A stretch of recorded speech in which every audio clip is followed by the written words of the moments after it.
श्री राम, जय माता दी। प्रिय दर्शकों, आप सभी का हमारे चैनल पर हार्दिक स्वागत है। आज के इस वीडियो में बहुत महत्वपूर्ण, बहुत उत्तम बात करूंगा कि नवरात्रि में हवन कैसे करें। नवरात्रि में सरल विधि से, सबसे सुलभ विधि से हवन कैसे करें।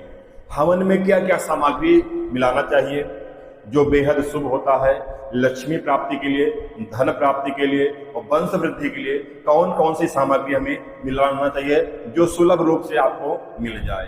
हवन कैसे करना चाहिए, उसकी विधि क्या है, पूर्णाहुति कैसे करना चाहिए, पूर्णाहुति किससे करना चाहिए, पूर्णाहुति किससे करना चाहिए जिससे बेहद शुभ हो। और लास्ट में आपको बताऊंगा कि कुछ चीज ऐसी है जो हवन में अवश्य मिलाना चाहिए, जो बेहद सरल है, बेहद सस्ती है, लेकिन लोगों को पता नहीं होता है, जिससे लक्ष्मी का अभाव हो जाता है। तो यह नवरात्रि श्रद्धा, भाव, विश्वास की है, माता का विश्वास है, श्रद्धा है। श्रद्धा से अपने अनुसार हम माँ का स्थापना करते हैं, कलश की स्थापना करते हैं, दीपक की स्थापना करते हैं, माता जी को स्थापित करते हैं और उनका 9 दिन पूजन अर्चन वंदन करते हैं। ये श्रद्धा और विश्वास का है। अब इन्हीं कड़ी में जो है अष्टमी में हुआ या नवमी में हुआ हवन शुरू करते हैं। कुछ लोग अष्टमी में करते हैं, कुछ लोग नवमी में, दोनों शुभ है, इसमें संदेह करने की कोई बात नहीं है। अष्टमी में हवन कर रहे हैं या नवमी में कर रहे हैं तो हमें कैसे करना चाहिए, जो अपने घर में सुलभ तरीके से हम अपने हाथों से हम हवन कर लें। क्योंकि इस नवरात्रि में आचार्य जी मिल नहीं पाते हैं तो हमारा समय जो है हवन का विलंब हो जाता है। तो इससे अच्छा है, या श्रद्धा विश्वास की बात है तो कुछ आहुतियां हम अपने हाथ से डाल लेते हैं, अपना कार्यक्रम संपन्न कर लेते हैं। विशेष पूजा के लिए हम आचार्य जी को बुला के तब पूजन करेंगे। तो चलिए अब आप जानेंगे हवन कैसे करना चाहिए, क्या सामग्री मिलाना चाहिए। सभी जानकारी, संपूर्ण जानकारी हवन की मैं आपको इसी वीडियो में बता दूंगा और दिखा दूंगा। बस आपसे एक निवेदन है कि जो लोग चैनल पर पहली बार आए हैं या जो लोग चैनल को सब्सक्राइब अभी तक नहीं किए हैं, निवेदन करता हूं वो चैनल को सब्सक्राइब करके ये बेल आइकन को जरूर प्रेस कर दीजिए। नवरात्रि कलश स्थापना की विधि आप लोगों ने बहुत प्यार और आशीर्वाद दिया, बहुत लोगों ने उसका लाभ लिया। करीब 8.5 लाख लोगों ने इस कलश स्थापना का लाभ लिया, जो बहुत बहुत आशीर्वाद आप लोगों से हमें मिला है। लोगों ने बहुत सराहा है, बहुत आशीर्वाद दिया है कि जो है गुरुजी आपने बहुत अच्छे तरीका से, बहुत सुलभ तरीका से कलश स्थापना हमारा करवा दिया। तो अब उसी के साथ में देखते हुए जिम्मेदारी बढ़ गई है। आप लोगों द्वारा कमेंट आ रहा है गुरुजी हवन करके भी हवन की विधि बता दीजिएगा, हम हवन कैसे अपने घरों में कर लें। जैसे आपने कलश स्थापना बताया वैसे हवन की विधि बता दीजिए। तो आप लोग देखते हुए हमारा दायित्व बनता है, जिम्मेदारी बढ़ रही है कि हम आप सबके समक्ष कुछ विशेष लेके आए जिससे आप सब परेशान ना हो। तो चलिए करते हैं प्रारंभ। सबसे पहले आप स्वच्छ और साफ होकर स्नान आदि करके चंदन टीका लगा के अपने पूजा स्थान पे बैठ जाइए। अब आपके पास हवन कुंड हो अच्छी बात है, ना हो तो आपके पास तसला होना चाहिए। तसला होना चाहिए, लेकिन तसला लोहे का है तो थोड़ा बालू डाल लीजिएगा। देखिए मैं आपको दिखा रहा हूं कि कैसे मैं कर रहा हूं। देखिए हमारा 2 ईंटा रखा हुआ है, 2 ईंट रखी हुई है, इसी 2 ईंट पे हम तसला रख लिए हैं। ये हमारा तसला हो गया। अगर हमारा हवन कुंड होता तो हम हवन कुंड रख लेते। अब हमें ये जो है थोड़ा इसको शुद्ध कर देना चाहिए। इसे जल छिड़क करके जल में गंगा जल मिलाकर थोड़ा इसको हमें शुद्ध कर देना है कि तसला शुद्ध हो जाए, मिट्टी बालू कहाँ से आई है ये शुद्ध हो जाए। उसके बाद में हम थोड़ा सा इसमें अग्नि की आकृति बना देते हैं जो बेहद सुलभ है। अगर ना बना पाए तो आप कुछ भी जो है बना दीजिएगा, थोड़ा सा चंदन भी रख दीजिएगा तब भी चलेगा। तो ऐसे हम जो है आकृति बना, अगर आपको बनाना आए तो ऐसे आप उठाइएगा, थोड़ा सा हल्दी यहीं बीच में ऐसे रख दीजिएगा। ये आपका हल्दी हो गया, यहीं पे रख दीजिएगा। अब ये हल्दी रख के हमारा ये हवन कुंड तैयार हो गया। हवन कुंड हो या तसला हो, जो भी हो आप ऐसे स्थापित कर दीजिए। उसके बाद में एक पान पत्ता ऐसे रख दीजिएगा।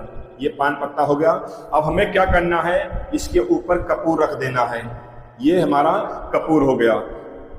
दूसरा क्या करना, हमें 1 चम्मच में कपूर लेके जो है अब हमें प्रज्वलित करना है। देखिए कैसे करना है। अब ये कपूर है, चम्मच में है। अब इसको पहले हम जो है माचिस से जला लेंगे। अभी मैं केवल आपको दिखा रहा हूं, कर नहीं रहा हूं। ये कपूर चम्मच में रखा हुआ है, इसको हम माचिस से जला लेंगे और इस जलते हुए कपूर इसी के ऊपर ऐसे रख देंगे, ये रख देंगे। तो ये हमारा कपूर यहाँ पे जल पड़ा। अब हमें लकड़ी लगाना है, आम की शुद्ध और साफ लकड़ी जो है ऐसे हमें चौकोर करके लकड़ी लगा देना है। अब ये आप समझिए कि हमारी हवन कुंड जल रहा है, ठीक है ना। केवल बताने के लिए, आपको दिखाने के लिए मैं आपको कर रहा हूं कि मान लो हमारा जो है अग्नि जो है प्रज्वलित हो गई है, जल रही है। हमें ऐसे अग्नि स्थापित कर लेना है। थोड़ा सा छोटी लकड़ियां बीच में डाल देना है ताकि जल्दी पकड़ ले। आप सब समझदार हैं, ऐसे बीच में जल्दी पकड़ने के लिए लगा देंगे। और जो है पहले ही हवन कुंड बढ़िया लकड़ी लगाने के बाद में जो है बुझने न पाए, तो इसको इस तरह जो है चौमुखा करते हुए रख लेंगे। अब ये मान चलिए कि हमारा हवन कुंड पूरा जल रहा है। अब इसका हम आवाहन करते हैं। आवाहन करते कैसे? हाथ में अक्षत फूल लेकर अग्नि के देव का ध्यान करें। अगर ऐसे आप ध्यान करते हैं, अग्निदेव आप प्रज्वलित होइए और हमें यज्ञ करने की अनुमति प्रदान करिए। और इसका अगर मंत्र बोलना चाहेंगे तो मंत्र है ओम भूर्भुवः स्वः द्यौरेव भूम्नः पृथिवी वरिण्यः तसासहे पृथिवीः देवयजनिः पृष्ठाद् अनादिनादिमाददे अग्निं दूतं पुरोददे हव्यवाहमुपाप्रे देवा आसादयादिः। ऐसे बोल करके जो है हम अग्निदेव का आवाहन करते हैं, या श्रद्धा भक्त के साथ में हम कहते हैं हे अग्निदेव अब आप प्रकट होइए, मैं आपका पूजा अर्चन वंदन कर लो, यज्ञ कर लो। तो ऐसे बोल करके 3 चम्मच जल जो है ऐसे घुमा के नीचे छोड़ देंगे। ऐसे जल घुमा के 3 बार छोड़ देंगे। उसके बाद में रोली से, एक कटोरी में रोली होनी चाहिए, 3 बार तिलक कर देंगे। ऐसे कुंड में, कुंड हो तसला हो, 3 जगह तिलक कर देंगे। तिलक लगा दिए, थोड़ा सा अक्षत हम जो है छोड़ देंगे।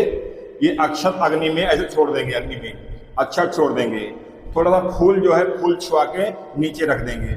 उसके बाद धूप बत्ती, थोड़ा सा धूप बत्ती लेना है और ऐसे अग्नि में हमें छोड़ देना है। ये अगरबत्ती होगा।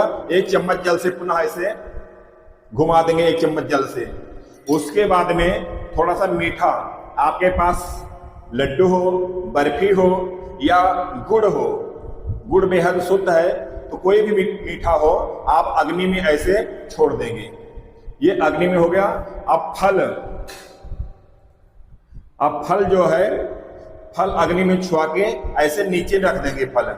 और उसके बाद में 1 पान पत्ते पर सुपारी, लौंग, इलायची ऐसे रख लेंगे और अग्नि को स्पर्श करा के यज्ञ के या तसला के नीचे भाग में बाहर रख देंगे। ये हमारा अग्नि का पूजन हो गया। अब हमें करना क्या है, ध्यान से देखिए। ये हमारा अग्नि जो है प्रज्वलित हो रही है। अब हमें ऐसे अपने हाथ से, महिलाएं अपने आंचल से, पुरुष भाई जो हम कर रहे हैं वो जो है हाथ से ऐसे अग्नि को हवा करेंगे, अर्थात अग्नि को भाव करेंगे। आप उठिए, ऊपर प्रज्वलित होइए। उसका मंत्र छोटा सा है कि ओम उद्धाश्वाग्रेह पतिजाग्रेह त्वमेष्टा पूर्ते सासिजे थामयः अस्मिन् सधस्ते अध अस्मिन् विश्वे देवास यजसीनतः। ये तो मंत्र नहीं आता है तो आप कहिएगा हे अग्नियो आप प्रज्वलित हो जाइए। ऐसे अग्नि को हवन कर देंगे, हवा कर देंगे। उसके बाद में थोड़ा सा जल छिड़केंगे पूरब दिशा में 1 चम्मच जल छोड़ देंगे इसे, फिर पश्चिम में अपने आगे, फिर उत्तर में ऐसे कर देंगे। उसके बाद 1 चम्मच जल से पूरा यज्ञ कुंड घेरा कर देंगे। अब जो है हमें आहुति देना है। आहुति कैसे देना है? आपके पास जो है घी होना चाहिए। जैसे 1 कटोरी में घी होना चाहिए तो ये अपने पास रख लीजिए और दूसरी कटोरी में थोड़ा सा जल ऐसे आप जल रख लीजिए। और उसके बाद में जिधर घी है उसके बाएं तरफ जो है पानी वाला कटोरी रख देंगे। अब उसके बाद जो है घी उठाएंगे, ऐसे घी लेंगे और बोलेंगे ओम प्रजापते नमः स्वाहा फिर जो चम्मच इसी दूसरी कटोरी में एक बूंद गिरा देंगे। दूसरा बोलेंगे, फिर घी उठा के अग्नि में डालेंगे, ओम इंद्राय स्वाहा। फिर वापसी में एक बूंद दूसरी कटोरी में गिरा देंगे। फिर ओम अग्ने स्वाहा, इदम अग्ने इदम नामामा। फिर ओम सोमाय स्वाहा, इदम सोमाय इदम नामामा। ओम भू स्वाहा, इदम वायवे इदम नामामा। ओम भुव स्वाहा, इदम अग्ने इदम नामामा। ओम स्व स्वाहा, इदम सूर्याय इदम नामामा। तो ये हमारा अग्नि की 7 आहुति देना है। अगर आपको मंत्र नहीं आता है तो आप ऐसे उठाइएगा, ओम दुर्गा देवी नमः स्वाहा, एक बूंद देगा, ओम दुर्गा देवी नमः स्वाहा। दूसरी बार ओम दुर्गा देवी नमः स्वाहा। तीसरी बार ओम दुर्गा देवी नमः स्वाहा। चौथी बार ओम दुर्गा देवी नमः स्वाहा। पांचवी बार ओम दुर्गा देवी नमः स्वाहा। छठवीं बार ओम दुर्गा देवी नमः स्वाहा। सातवीं बार 7 आहुति आपको घी की देना है। उसके बाद में हवन सामग्री, जो आपके पास हवन सामग्री है उससे आपको आहुति देना है। मैं अभी आगे बता रहा हूं कि हवन में क्या क्या मिलाना बेहद सूटेबल है। आप समझ लीजिए हवन कैसे हमें करना है। तो सभी लोग जो परिवार के लोग हों ऐसे घेरा बना के बैठ जाइए। एक लोग घी डालते रहिए। घी में जो है अब दूसरे घी में टपकाना नहीं है, केवल एक लोग को घी डालना ही है। और उसके बाद में बाकी सभी लोग आहुति ले लें, हवन सामग्री ले लें और एक सबसे पहले 3 बार गणेश जी का नाम से, जैसे ओम गंगणपतये नमः स्वाहा, ओम गंगणपतये नमः स्वाहा, ओम गंगणपतये नमः स्वाहा। 3 बार गणेश जी को गया।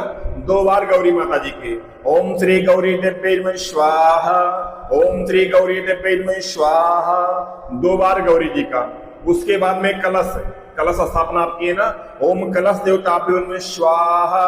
दीप देवता का, ओम दीप देवताभ्यो नमः स्वाहा, ओम वरुण देवताभ्यो नमः स्वाहा।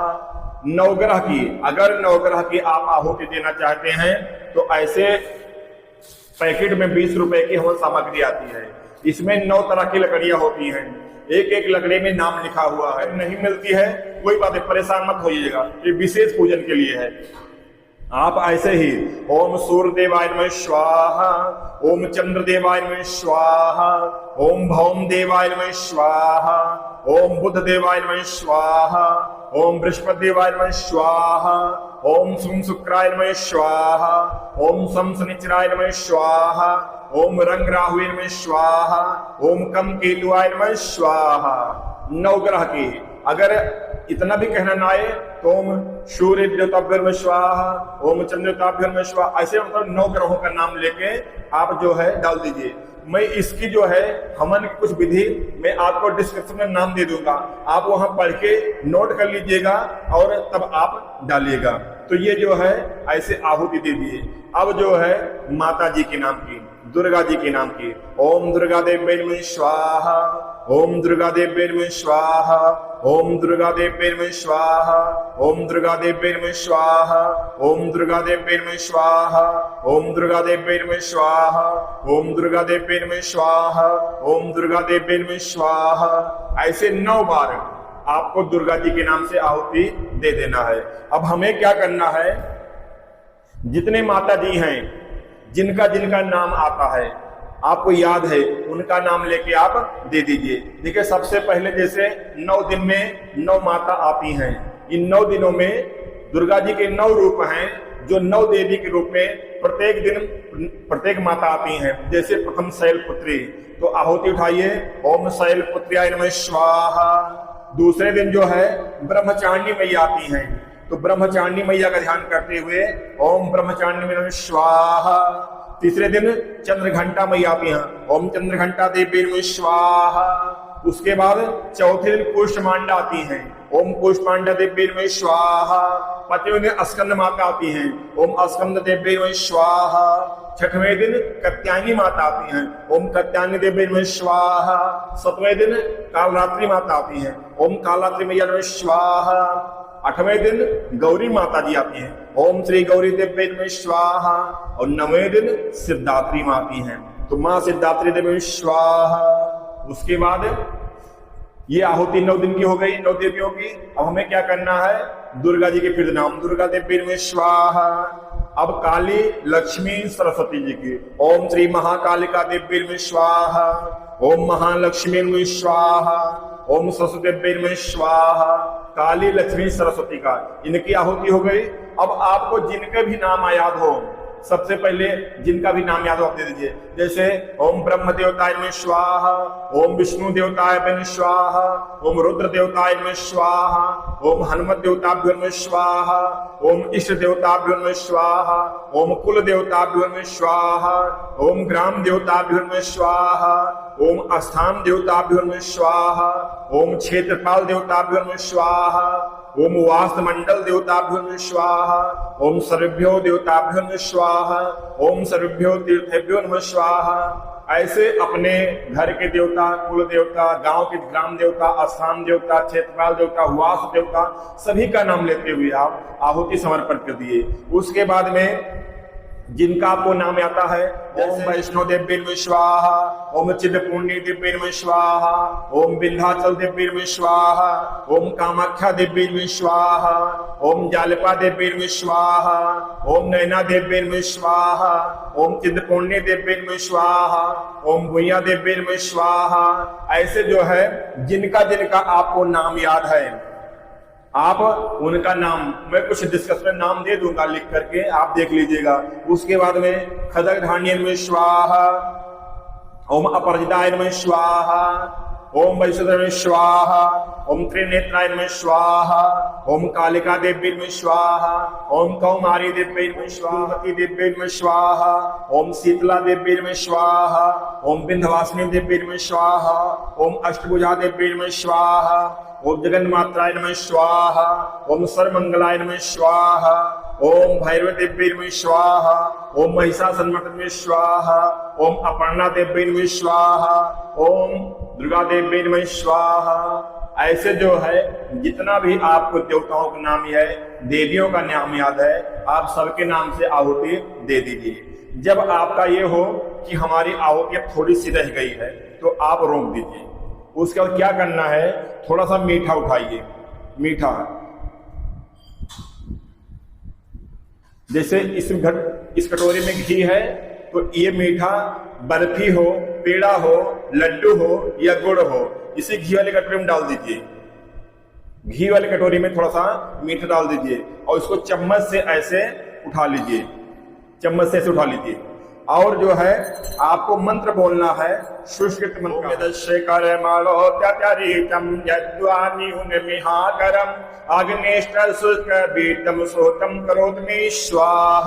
ऐसे छोड़ दीजिए।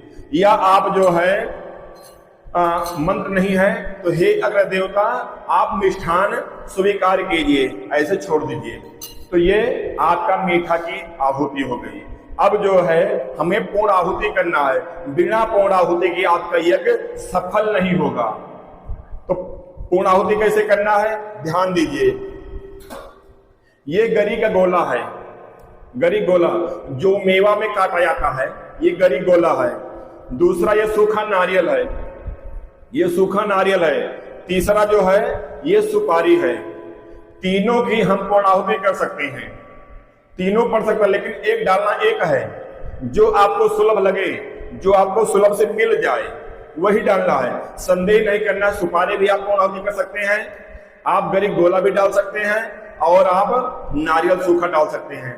देखिए सावधानी क्या है, अगर इसको डालते हैं तो इसमें छेद करना होगा आपको पेंचकस से। इसके अंदर एक गोला होता है, यदि ये गोला हम छेद करके गोला में छेद हो जाएगा तब ये आराम से डाल सकते हैं।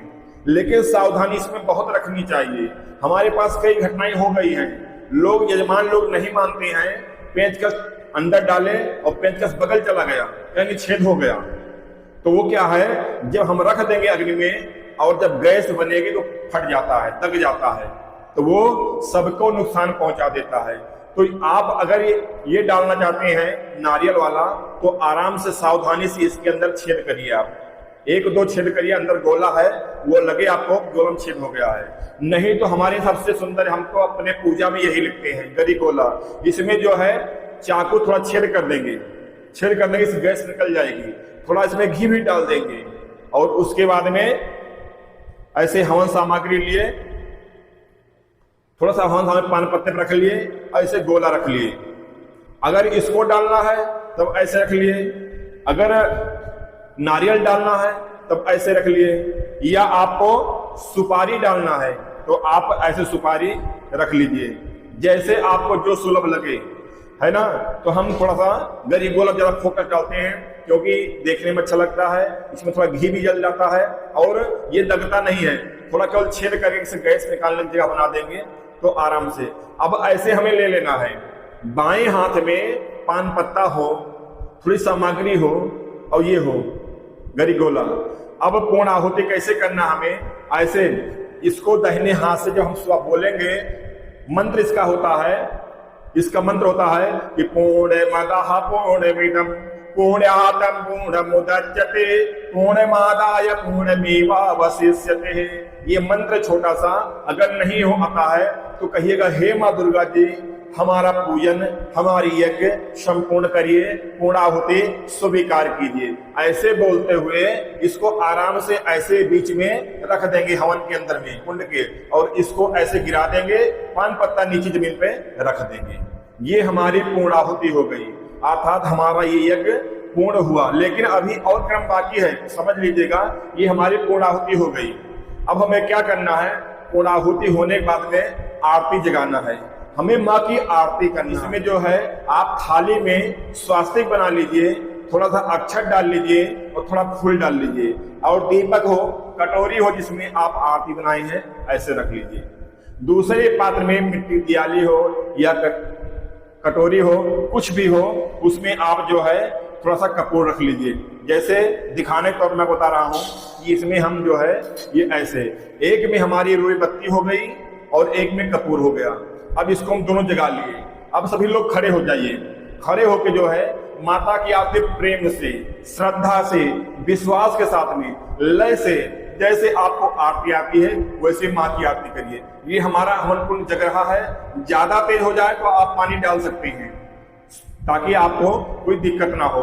अब सभी लोग खड़े होकर, सामने माता जी हैं और खड़े होकर आरती करेंगे। ओम जय अम्बे गौरी मैया, जय श्यामा गौरी मैया, जय मंगल करणी, तुमको निस दिन धावत मैया जी को सदा मनावत, हरे ब्रह्मा शिवरी। ओम जय अम्बे गौरी। या दूसरी आदि, अम्बे तू है जगदम्बे काली, जय दुर्गे खप्पर वाली, तेरे ही गुण गाए भारती। ओ मैया हम सब उतारे तेरी आरती, अम्बे तू है जगदम्बे काली, जय दुर्गे खप्पर वाली, तेरे ही गुण गाए भारती। ऐसे दोनों हाथ से पकड़कर बारी बारी घर के जितने सदस्य हों सभी लोग आरती कर लीजिए। जब आरती हो जाए, आरती संपन्न हो जाए तो जल से जो है 3 बार इस आरती को ऐसे जल घुमा दीजिए, आचमन करा दीजिए। ओम शीतले तू जगत माता, शीतले तू जगत पिता, शीतले तू जगत धात्री, शीतलाई नमो नमः। बहुत सुंदर सा ये लौकिक मंत्र है। तो ऐसे कर दिए और उसके बाद में अब आरती जो है माता जी को दिखा दीजिए, यज्ञ भगवान दिखा दीजिए। ओम प्रतिबंधनम प्रतिबंधनम प्रतिबंधनम प्रतिबंधनम, प्रभु अर्चनम मातु अर्चनम मातु अर्चनम प्रतिबंधनम। ये माता जी को आरती दिखा दिए, यज्ञ भगवान दिखा दिए, कलश को दिखा दिए, दीपक को दिखा दिए, नौका दिखा दिए, जो भी जितने देवता हैं सबको आरती दिखा दीजिए। और उसके बाद में आप घूम जाइए आरती लेके, आप परिक्रमा 3 बार आरती लेके घूम जाइए। उसके बाद में आप सभी लोग आरती ले लीजिए। आरती कभी खाली नहीं लेना चाहिए। आप चाहे इस थाली में 1 रुपया ही डालें तो कुछ डाल करके तभी आपको ऐसे आरती 2 बार लेना चाहिए, खाली आरती नहीं लेना चाहिए।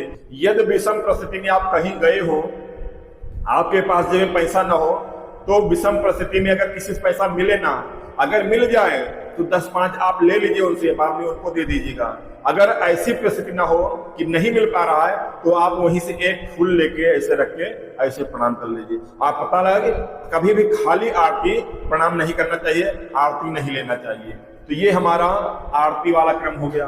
अब हमें क्या करना है, आरती हो गई, पूर्णाहुति हो गई, सामने ही एक जग रहा है। अब हमें क्या करना है, जिस कटोरी में हम घी गिराए थे, जब 7 आहुति डाले थे, एक एक बूंद इसमें गिराए थे, सभी लोग इसमें हाथ गीला कर लें, ऐसे हाथ गीला कर लें और अपने हाथ को ऐसे मल लें और इसी यज्ञ में ऐसे दोनों हाथ दिखाएं। जब थोड़ा हाथ गर्म होने लगे तो उसके बाद में आप गायत्री मंत्र बोल सकते हैं। यहाँ पे ओम भूर्भुवः स्वः तत्सवितुर्वरेण्यं भर्गो देवस्य धीमहि धियो यो नः प्रचोदयात्, ऐसे मल के जो है लंबी सांस से आपको सूंघ लीजिए। नाक से सूंघिए, मुंह से सूंघिए। सूंघने के बाद में चम्मच लेके जो हवन कुंड की भस्म होती है, जहां आपका हवन जल रहा है, सफेद सफेद राख होती है, सफेद सफेद भस्म होती है, थोड़ा चम्मच गीला कर लीजिए। उसके बाद में उसी में ये ऐसे लगा लीजिए, तो इसमें राख लग जाएगी, भस्म लग जाएगी। इसको ऐसे लेके माथे सभी लोग हाथ में लगा लीजिए। उसके बाद में ओम त्रायुषम ललाटे मस्तक पे, ओम त्रायुषम कंठे, कंठ में है, या दक्षिण भाव मोले दाहिने वाले हाथ में, ततोस्या हृदय में, अपने हृदय में लगा लीजिए। ये क्रम हो गया, आपका भस्म धारण हो गया। अब जो क्या करना है, श्रद्धा के साथ में, विश्वास के साथ में, भक्ति के साथ में माँ से प्रार्थना करिए, अर्थात क्षमा प्रार्थना करिए। माँ से विनती करिए कि हे माँ, इन दिनों में स्थापना से लेकर और आपकी पूर्णाहुति यज्ञ तक, हे माँ, किसी प्रकार की भूल चूक हो गई हो, किसी सामान का अभाव हो गया हो, किसी प्रकार की त्रुटि हो गई हो, किसी प्रकार की छुआछूत हो गई हो, तो हे माँ, हमारी गलती को क्षमा करना और हमारे पूजन को स्वीकार करना, हमारे इस अनुष्ठान की रक्षा करना, हमारे घर परिवार की रक्षा करना। ऐसा बोलते हुए माता छाप अपना छोटा सा मंत्र है, आवाहनम न जानामि न योजनामि पूजनम विसर्जनम न जानामि क्षम्यतां परमेश्वरी मंत्रहीनम क्रियाहीनम भक्तहीनम सुरेश्वरी यद पूजितं मया देवी परिपूर्णं तदस्तु मे, परिपूर्णं तदस्तु मे। जो मैं बताया कि न मैं आवाहन जानता हूँ, आप ऐसे बोल दीजिए, हे माँ, न मैं आवाहन जानता हूँ, न पूजन जानता हूँ, न यज्ञ करना जानता हूँ। हे माँ, हमें किसी प्रकार की कोई जानकारी नहीं है, लेकिन हे माँ, मैं आपका दास हूँ, मैं आपका भक्त हूँ। हे माँ, जैसा भी बन पटा इस दीन दुखिया से हमने आपकी सेवा की है। हे माँ, इस पूजन में किसी प्रकार की भूल चूक, किसी सामान का अभाव होगा तो हमारी गलती को क्षमा करना। ऐसे बोल के प्रणाम कर ले। ओम नमो स्तंताय सहस्रमूर्तये सहस्रपादाक्ष शिरोरि बाहुवे सहस्रनाम्ने पुरुषाय शाश्वते सहस्रकोटि युगधारिणे नमः, सहस्रकोटि युगधारिणे नमः। मंत्र ना आता है कोई बात नहीं है, दोनों मिक्स करके बोला हूं कि आप जो है कुछ ज्यादा आपको अच्छा लगे, तो इसलिए जब मंत्र आए तो ऐसे, हे मां, हमारा प्रणाम आप स्वीकार करिए, ऐसे प्रणाम कर लीजिए। अब क्या करना है, जो भाई लोग हैं, जो पुरुष लोग हैं, वो ऐसे अंजलि फैला लें। जो भाई लोग, जो पुरुष वर्ग के लोग हम बैठे हुए हैं, वो ऐसे हाथ में अंजलि फैला लें। बाकी जो महिलाएं हैं वो अपना आंचल फैला ले, ऐसे अपना आंचल फैला के मां से, यज्ञ भगवान से आशीर्वाद मांगना है। आशीर्वाद कैसे मांगना है, आप ध्यान दीजिए। अपनी श्रद्धा, अपना विश्वास मां से व्यक्त करना है। हमारी मन की आकांक्षा क्या है, क्योंकि कहा गया है कि जो है किसी के पीछे कोई कामना होती है तो हमें अपनी कामना, कहते ना, बिना बच्चा रोए माँ दूध नहीं देती है। तो ऐसी पूजाओं में हमें अपना भाव माँ से प्रकट करना चाहिए, जो हमें जिसकी कमी है।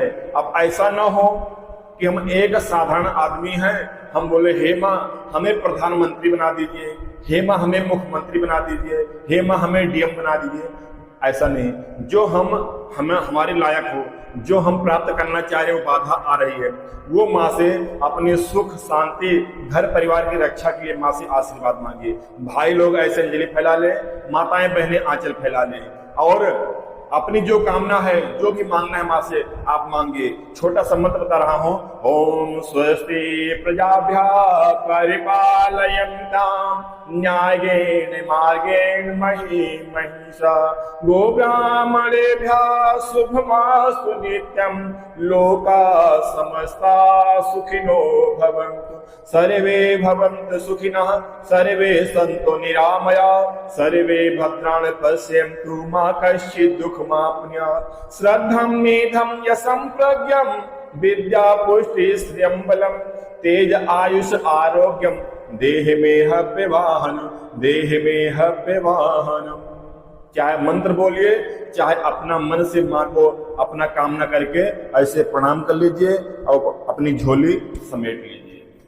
अब हमें क्या करना है, हमें पुष्पांजलि करना है, माँ को अर्पण करना है पुष्प। तेरा तुझको अर्पण क्या लागे मेरा, तेरा तुझको अर्पण क्या लागे मेरा। हे माँ, मैं आपको क्या अर्पण कर सकता हूँ, हमारी सामर्थ्य क्या है जो मैं आपको अर्पण कर दूं। लेकिन हे माँ, जो दीन दुखिया की, जो आपके बालक की, जो आपके भक्त की ये पुष्पांजलि है, इसे आप स्वीकार कीजिए।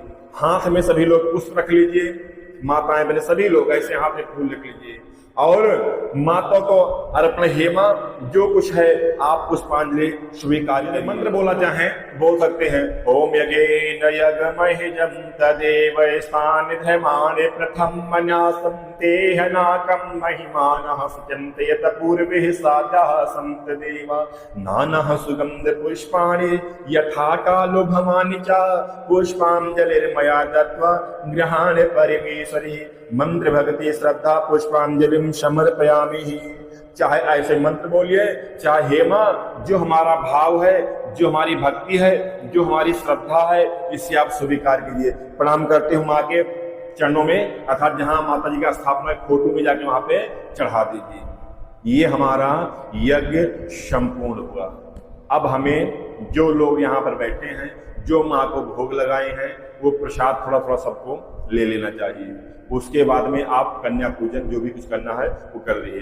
अब देखिए विशेष बातें जिस बताना चाह रहा था कि हमें हवन में क्या मिलाना चाहिए। अक्सर लोग क्या करते हैं, चावल और जौ जितना भी हो उसमें जो है डाल देते हैं। देखिए मिलाने का तरीका मैं आपको बता रहा हूं, थोड़ा आप ध्यान से देख लीजिए।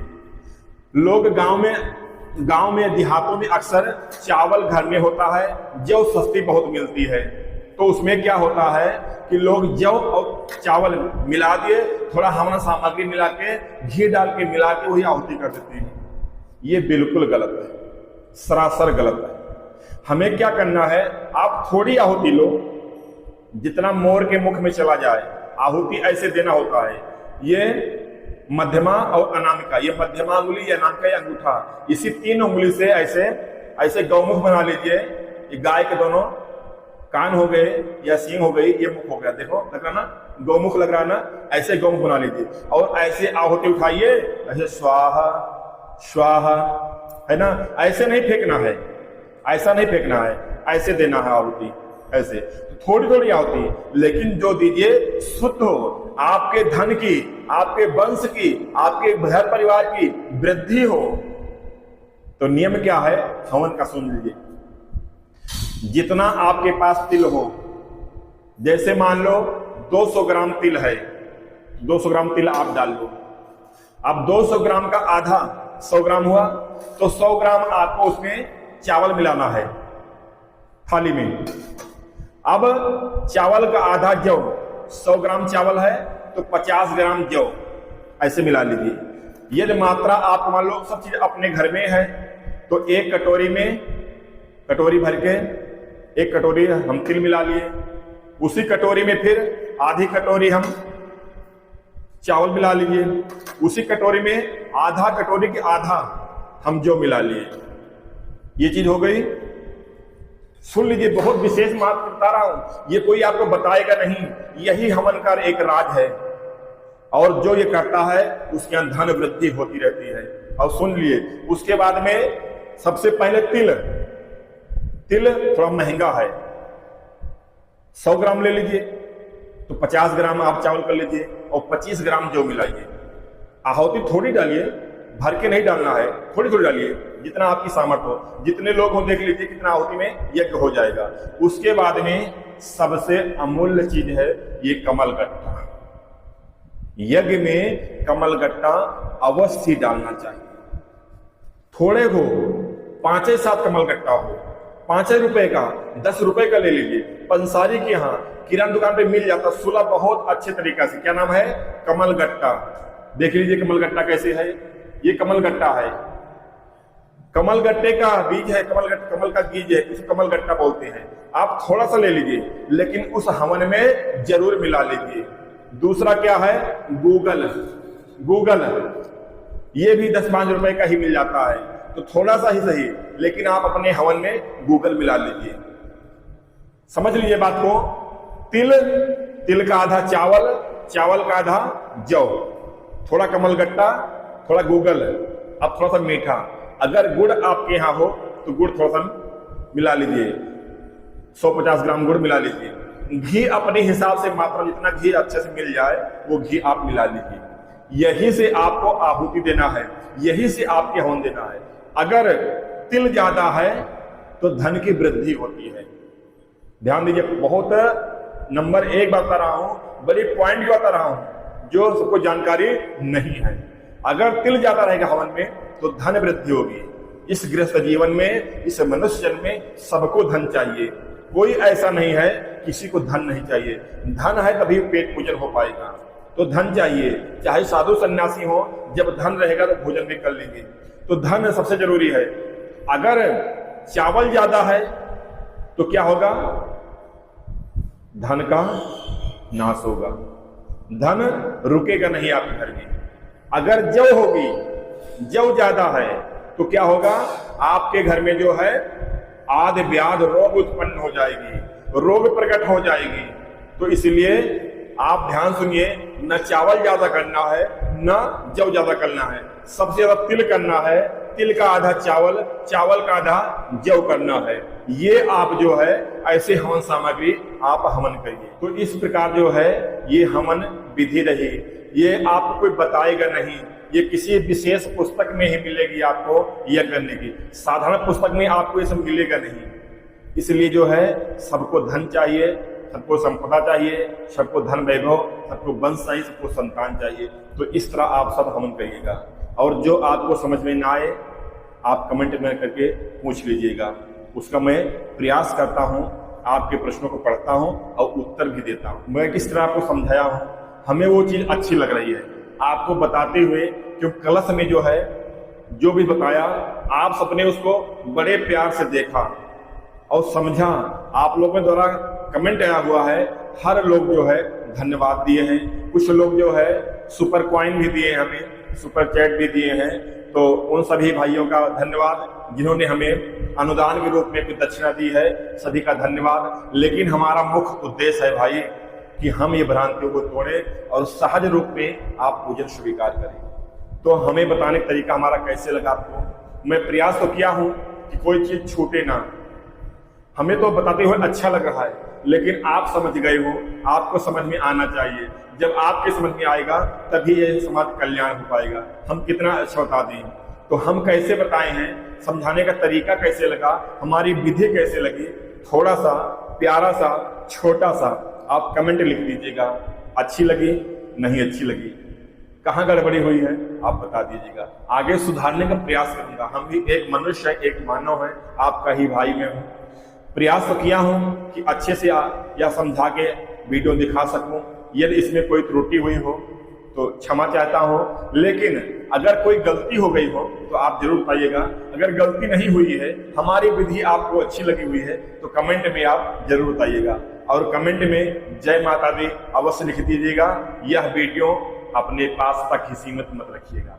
जैसे आप लोगों ने कलश स्थापना की वीडियो को फैलाया है, लोगों का 8.5 लाख लोगों को यह लाभ मिला हुआ है। ऐसे इस वीडियो आपके पास पहुंचते ही आप वीडियो को फैला दीजिएगा। आपका कर्तव्य बनता है, आपका दायित्व बनता है कि अच्छी चीजों को समाज में फैलाया जाए, लोग देख के जागरूक हों, अच्छी चीज उनको मिले, अच्छी तरह से वो भी हवन कर सकें। तो इसी साथ में वीडियो ज्यादा लंबी हो गई है, इसी साथ में आप सबसे विदा लेता हूँ। फिर किसी खास वीडियो में मैं आता हूं। अभी और से वीडियो नवरात्रि की है, मैं दूंगा। आप सब अपना प्यार, स्नेह, आशीर्वाद दीजिएगा। धन्यवाद। जय माता दी।